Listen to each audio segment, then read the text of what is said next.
اللہ تبارک و تعالی نے قرآن کریم میں شہیدوں کے مقام اور مرتبہ کو بیان کیا ہے کہ یہ وہ لوگ ہیں جسے اللہ تبارک و تعالی سے رزق عطا کرتے ہیں اور تم اسے موت تصور مت کرو بلکہ وہ ہمارے پاس زندہ ہے۔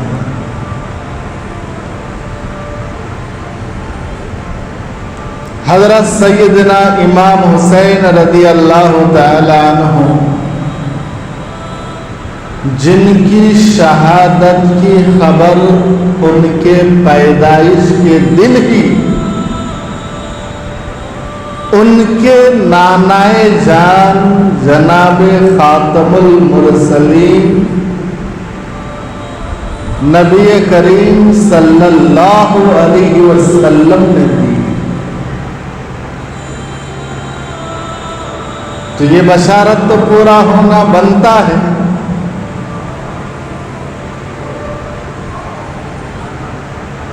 جس دن حضرت امام حسین پیدا ہوئے نبی کریم صلی اللہ علیہ وسلم مسجد نبوی میں بیٹھے تھے، آپ صلی اللہ علیہ وسلم کے کانوں میں یہ بشارت آئی کہ فاطمہ کے گھر لڑکا پیدا ہوا۔ آپ بھاگتے ہوئے حضرت فاطمہ کے گھر گئے،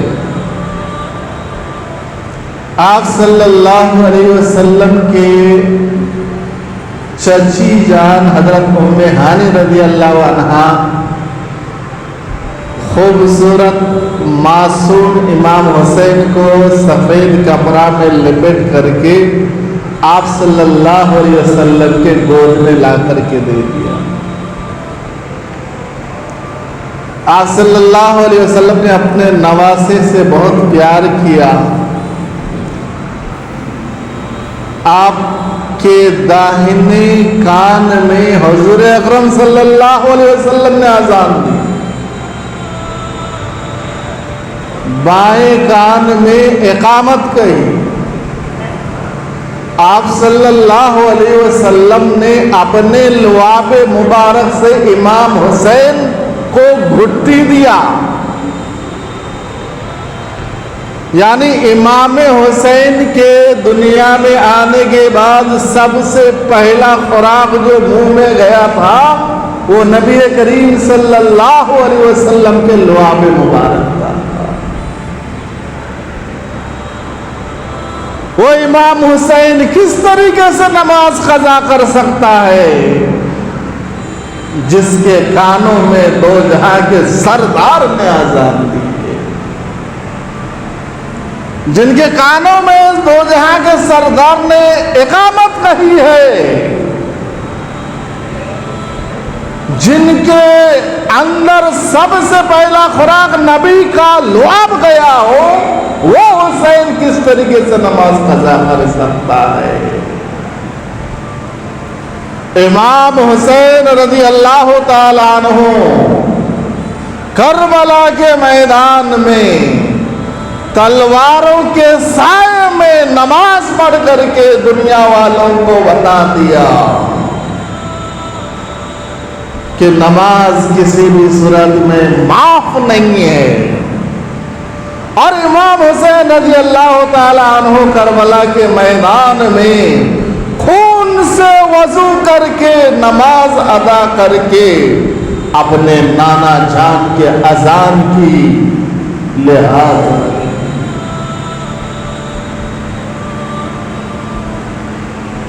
کربلا کے میدان میں پانی نہیں تھا،